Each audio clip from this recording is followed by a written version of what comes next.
Okay, so it's 8 p.m. on a day in the life of a real estate investor.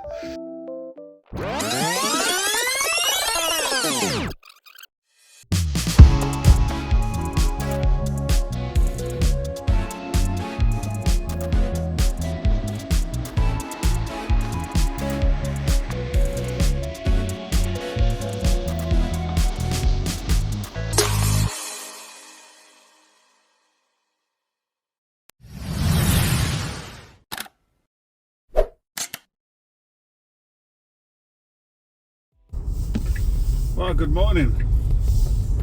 It's just after 6:30 in the morning here. It's on a Thursday. It's minus 14 degrees centigrade, and I decided I was going to do a day in the life of a real estate investor. Today's a very busy day for me. It's not always this busy, so I'm going to try and remember to film things along the way. I'm not going to be able to film everything that I do, but I'm going to see if I can give you a bit of an insight on. It may look kind of relaxed, and yeah, I'm relaxed all the way through it, but there is a lot going on, a lot of moments and a lot of people to meet, so we'll see how this goes. Right, first stop of the morning is coffee culture. I'm on my way to Toastmasters and I'm going to get myself a tea, a herbal tea for me. So I'm on my way to Toastmasters, which starts at 7. That's why I got a particular earlier start. And I live on the east end of Brandon, so I always go to Coffee Culture because it's on the way. It's the only one that's on the way. And it's always quiet. There's either one in front of me. And when I went in this morning, like I just did the video, I couldn't remember which herbal tea I got. I've got to think about it every time I get there.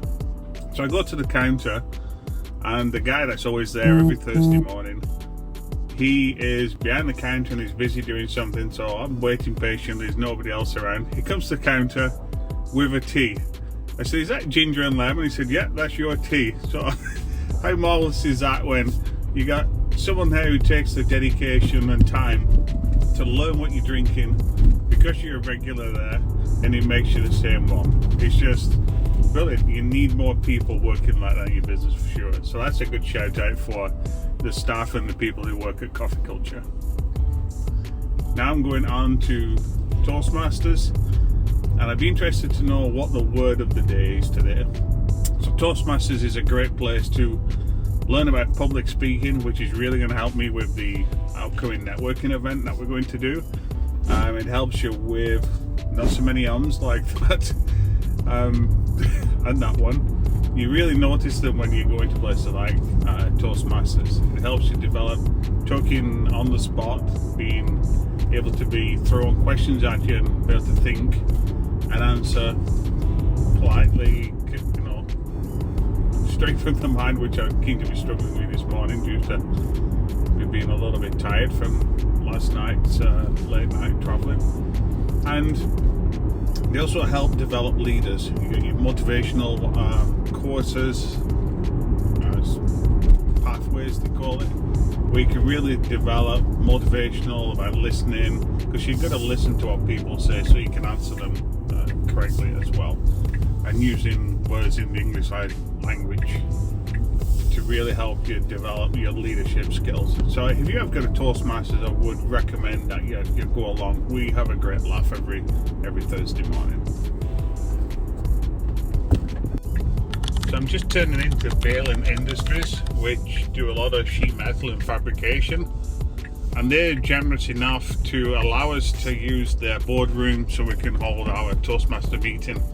There is a couple of people at Toastmasters that work here, but just the support is brilliant, especially in community-driven companies like this.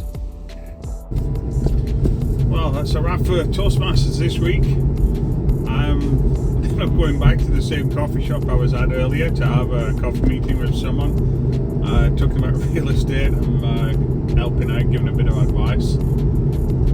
And now I've done Toastmasters, I'm a lot more awake. We have a real good energy in the Toastmasters. Everyone comes with a lot of energy, a lot of learning. It's a great platform to practice,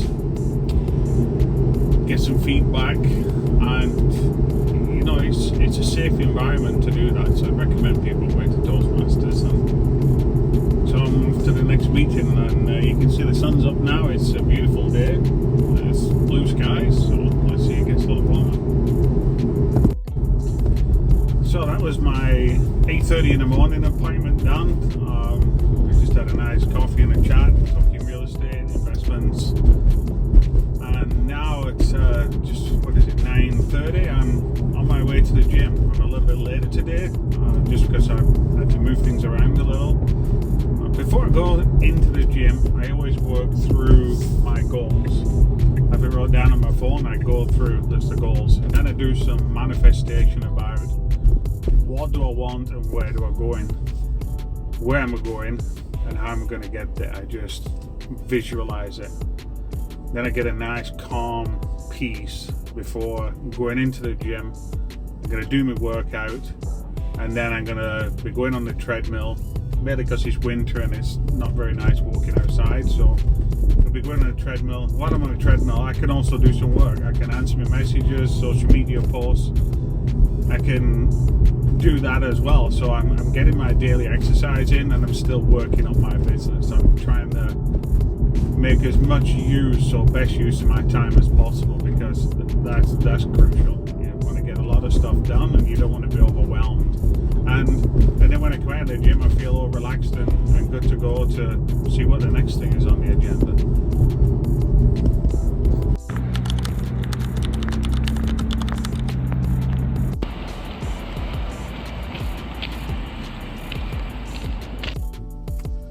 So that's the gym done. It's 11 o'clock. Warmed up to -6 degrees Celsius. The sun's very strong this time of year, so the snow's starting to melt, which is great. You can see a bit of grass behind me.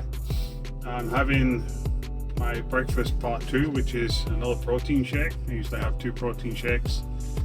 Normally one around 8 and one around 10 to split the morning up, but because I have a morning routine, but it is a little bit flexible, and that's why I moved a meeting to 8:30 this morning rather than going to the gym, and just flipped it around. My next job is to go to Eclipse, which they supply and maintain fire extinguishers. I dropped one off the other day, and it's been serviced and ready to go back in action. So I'm going to make my way over there and talk to them guys.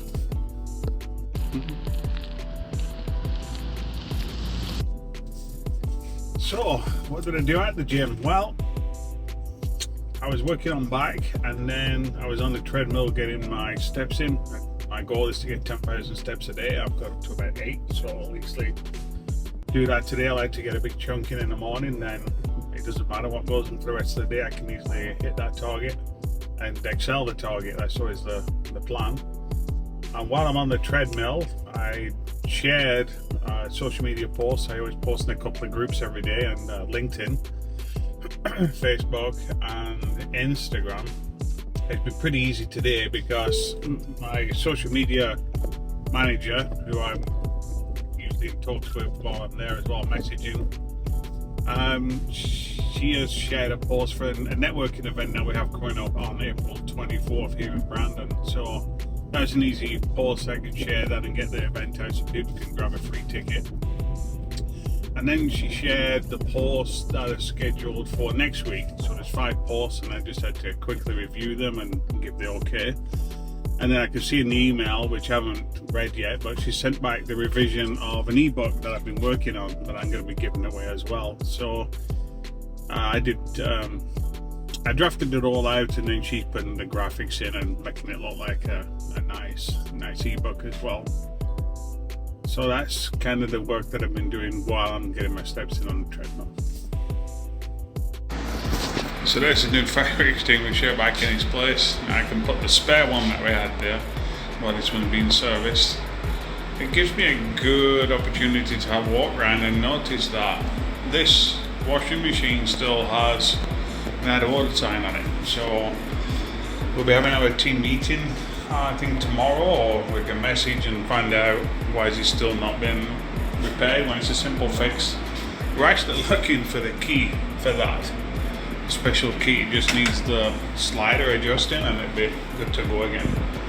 It's always a good idea to have a spare anyway, but having two running really takes the pressure off.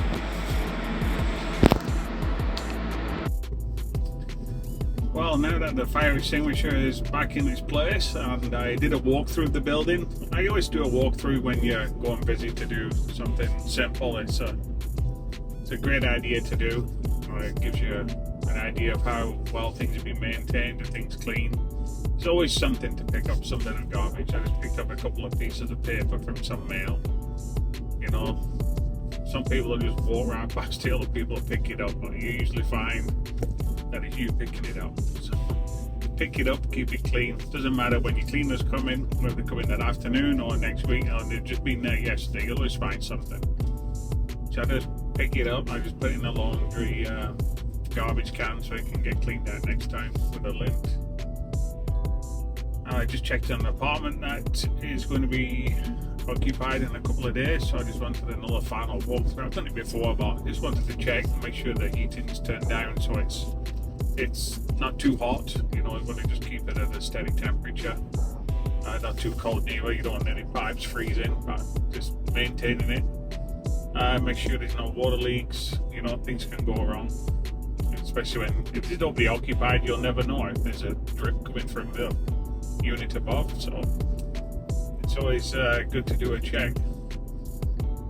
That's why it's so much better to have tenants in your units, because they're keeping an eye on the building for you and they'll tell you if there's a leak coming through, so you can stop it there and then, rather than maybe going in yourself a week later or a couple of days later and finding that the ceiling's coming just from a little leak that could have been fixed right away. But you don't have time to go check in a vacant unit every single day, so it is a balance.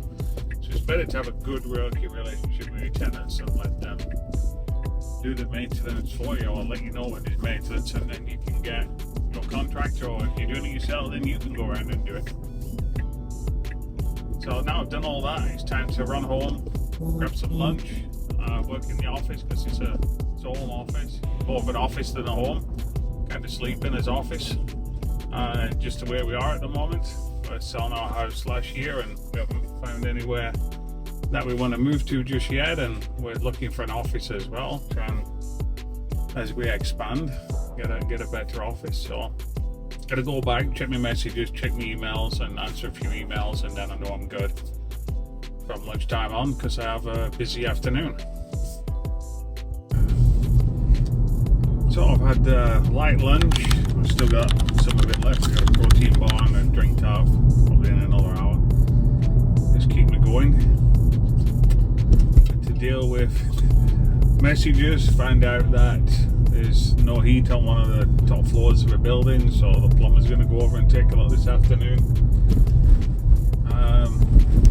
What else? There was a handyman who's replacing some flooring and he needs a hand tearing up the kitchen flooring, so we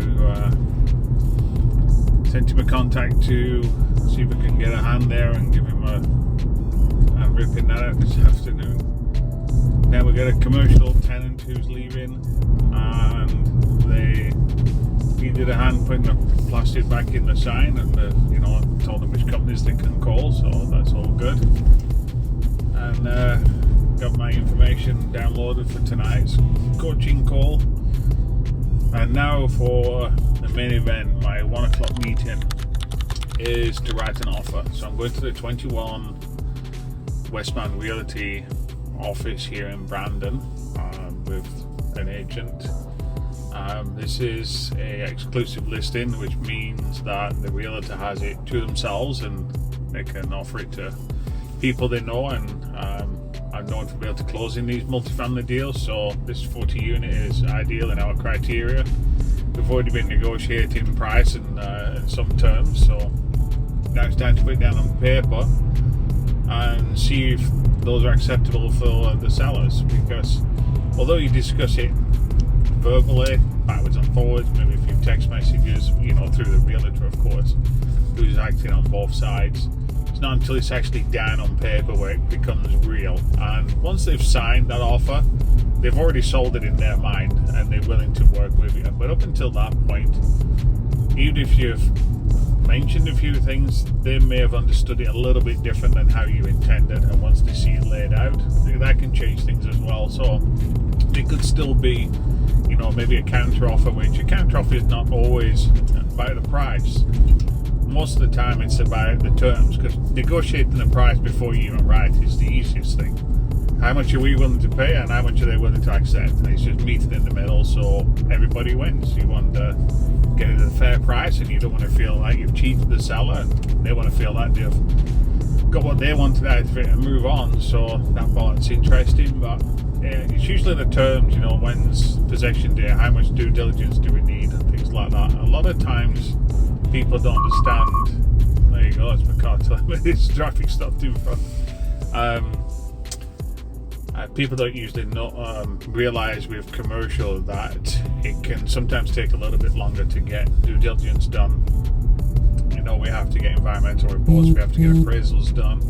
Then there's the banking, which is a whole different side of it as well. So it depends on which route we're taking and how long it's going to take. So sometimes if it's private financing that we're doing first, that can be a little bit quicker. And if we're going straight down the CMHC banking route, which can take 3 to 4 months, or last year was taking up to 5 to 6 months at some point. It depends on the size of the deal and how it goes. So I guess I'll be speaking after I've finished and see how comfortable we are and confident we are, and get ready to write a check for the deposit.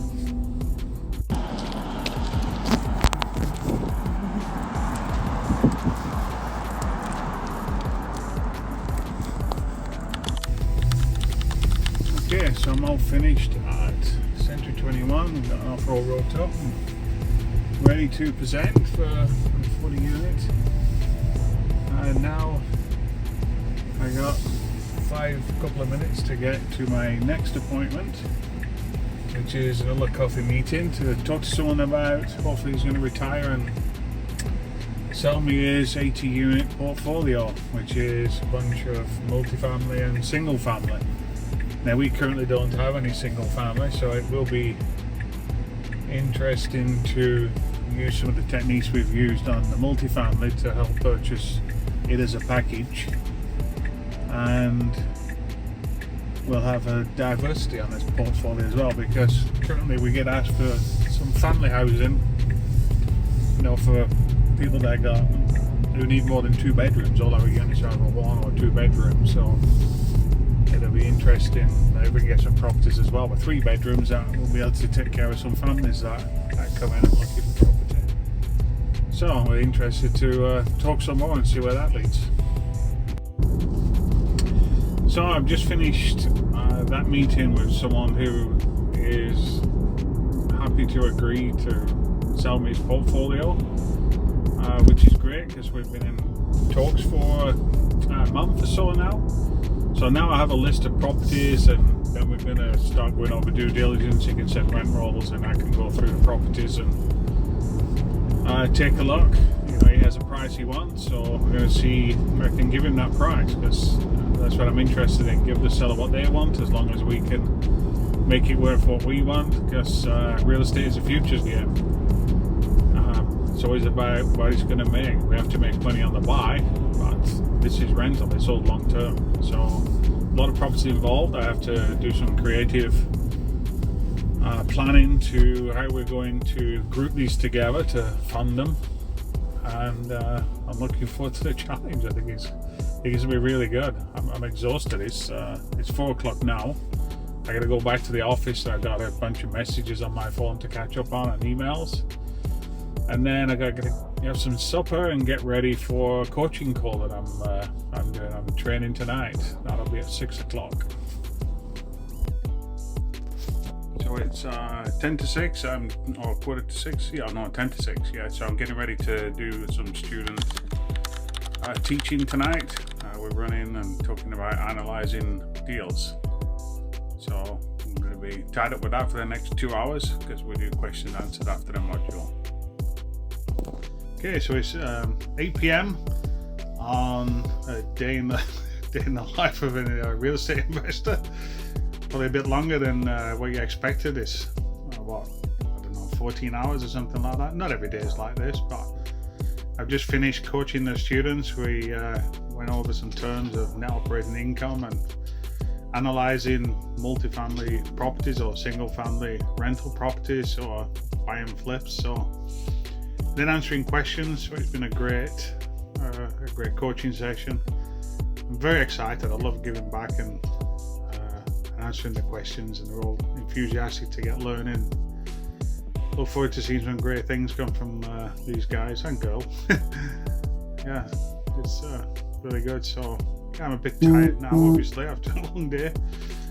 Tomorrow's not like this. Well, not every day is like this, but it's been a long and enjoyable day. So that's a day in the life of a real estate investor. Not for everybody.